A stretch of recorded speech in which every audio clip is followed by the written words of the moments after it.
5-minute Disney Pixar story, Monsters, Inc., Mike's Laughing Matter. Beep, beep, beep. Mike Wazowski's eye popped open. He stretched his arms and grinned. It was time for work.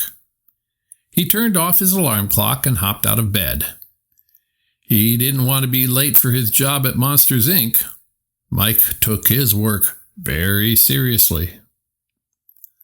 When Mike arrived at work, he headed straight to the locker room. His job was to go into the human world and make kids laugh.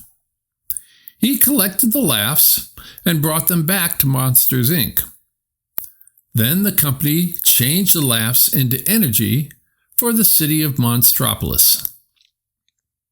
Mike wasn't just an employee, he was the top laugh collector.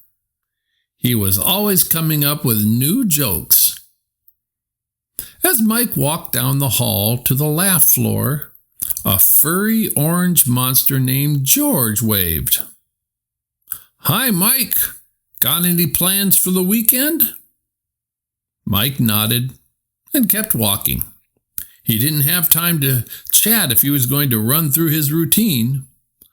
A moment later, he arrived at his station. Mike practiced his jokes aloud. A sandal bumped into a sneaker.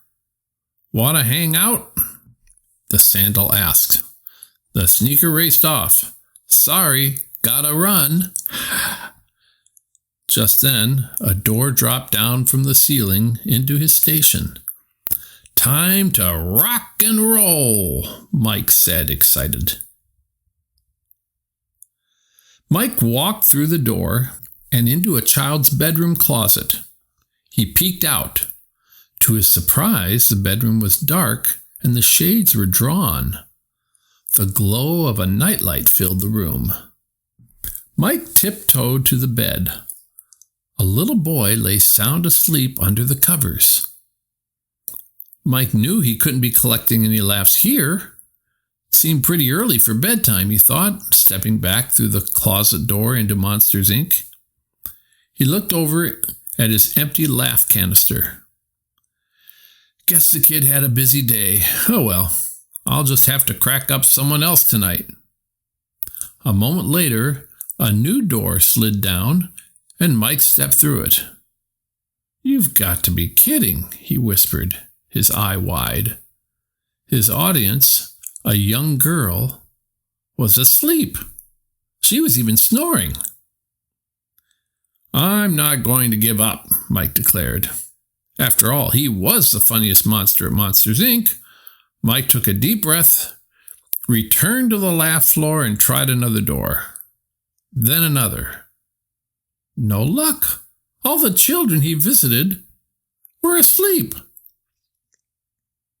"What a terrible day," Mike grumbled as he walked back through his station door yet again. Then he packed up his belongings. Outside Monsters, Inc., a few monsters were talking with Sully, the president of the company, and Mike's best friend.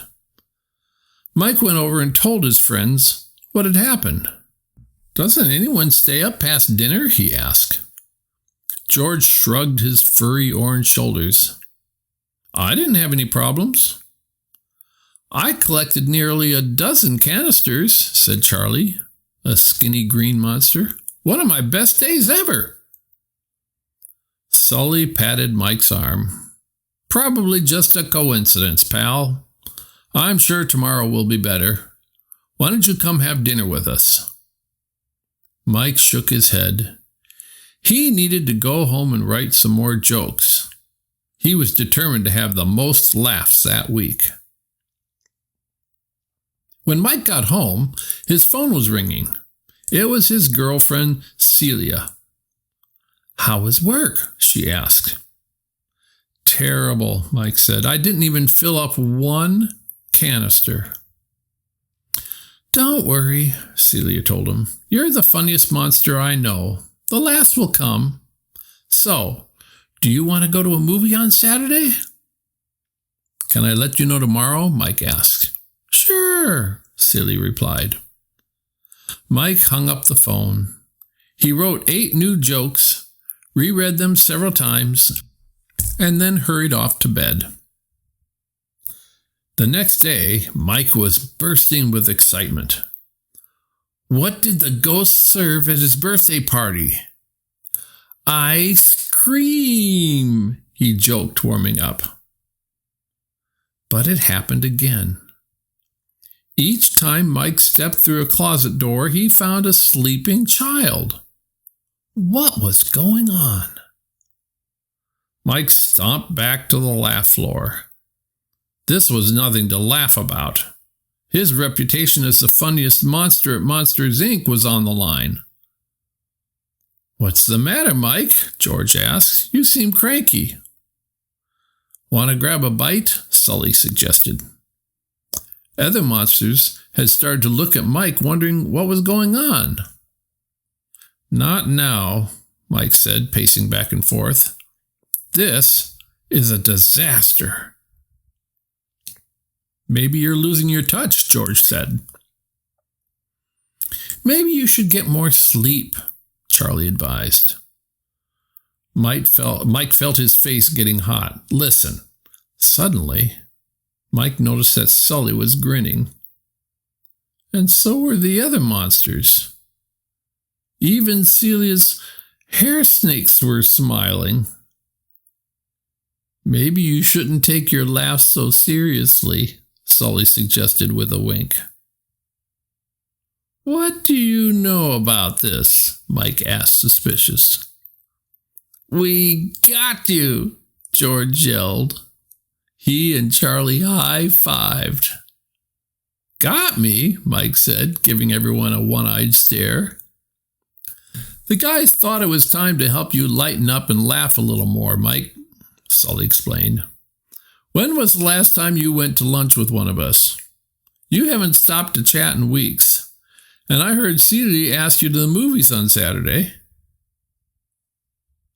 But I mean, work has been...